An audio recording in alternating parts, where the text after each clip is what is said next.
My name is Matthew Donahoe. I'm a registered nurse. I currently work as a critical care transport registered nurse. I received my bachelor's in nursing from the University of Oklahoma about 5 years ago. Been doing critical care transport for 2 years now.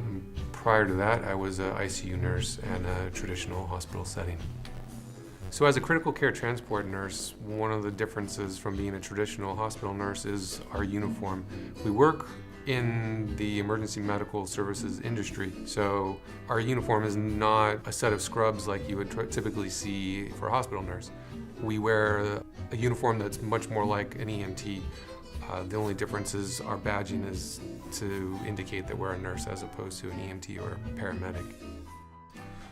One of the important parts of our job is, even before we head out on the road, is to do a checkout of our equipment, make sure that we have all the equipment necessary. The first thing I usually check is my IV pump, make sure I have it with me, make sure it's charged, and make sure that it's working properly.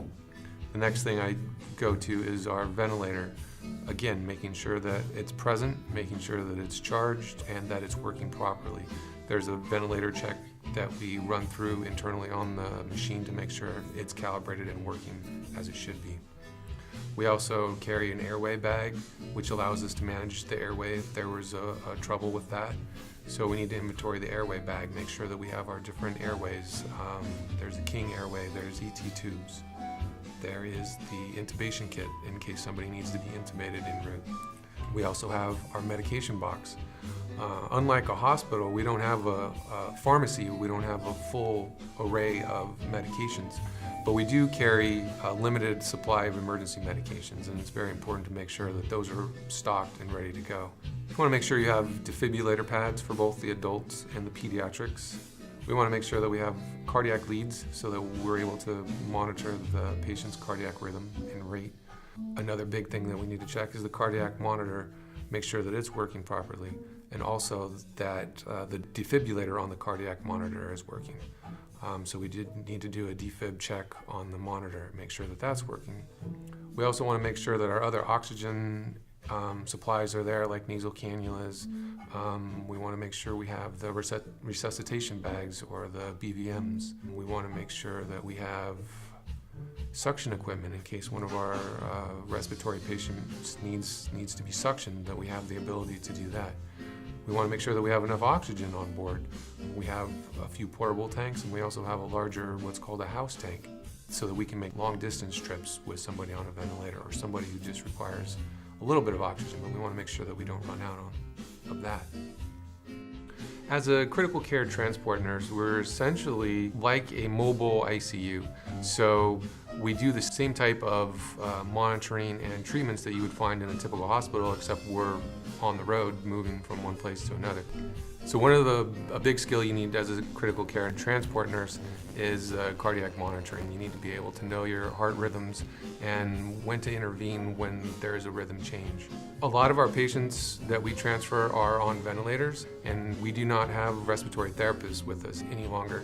So as the transport nurse, you need to be very comfortable with the ventilator, the different modes, and then also how to correct problems with the ventilator if they are to arise in transport. So as the CCT nurse, all your nursing skills are important, but one that I find very important is the nurse's ability to evaluate a patient correctly and quickly.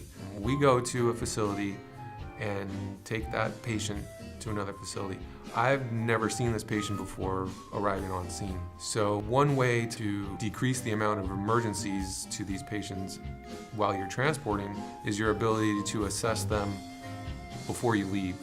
If you can pick up on things that are going to potentially lead to an emergency, you need to find that out sooner rather than later. If the patient is unstable and you find them unstable upon your assessment, then we don't go, we don't transport them. We make sure that the facility gets them stable first, because we really do not want to have an emergency while we're transporting. Our goal is to get there quickly, efficiently, and as safely as possible.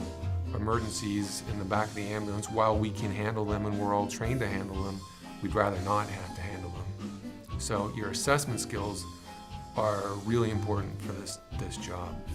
On top of all that, you need to be prepared for any sort of medical emergency that occurs. You need to be able to intervene if there's a cardiac arrest or respiratory trouble, those sort of things. So those emergency skills need to be honed very well for this job.